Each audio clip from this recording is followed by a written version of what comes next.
Hi నమస్తే అండి. ఇప్పుడే కల్కి సినిమా చూసాము. చాలా వండర్ఫుల్గా ఉంది కల్కి మూవీ. సో అసలు మొత్తం కూడా కల్కి అనే పదానికి అశ్విన్ గారు చాలా పెద్దపీట వేశారు.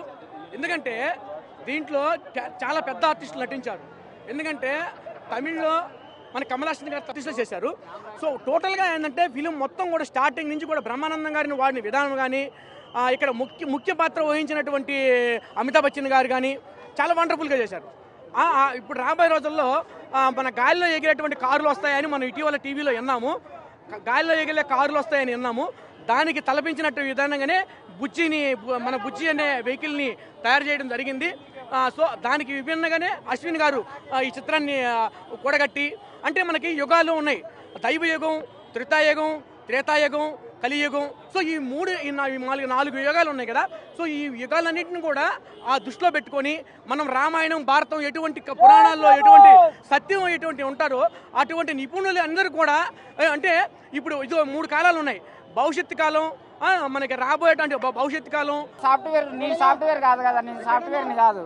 హార్డ్వేర్ నువ్వు. రాజమౌళి గారు వచ్చారు, ఎందుకు వచ్చారు అర్థం కాలేదు. మళ్ళా మన ఆర్జీవి గారు వచ్చారు, ఎందుకు వచ్చారు అర్థం కాలేదు. బుజ్జి ఎలా ఉంది? బుజ్జి బ్రహ్మాండంగా ఉంది. బుజ్జి క్యారెక్టర్ అందుకని అది సాఫ్ట్వేర్ కదా. హైటెక్ సినిమా అందరికి అర్థం కాదు. సూపర్.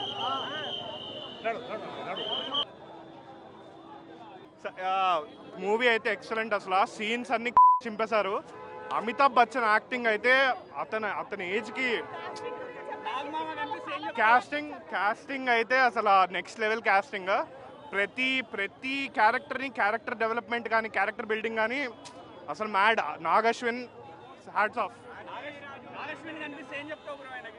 ఆఫ్. నేను ఇంకేం చెప్పేదేం లేదు. హ్యాట్స్ ఆఫ్ లిటరల్ గా.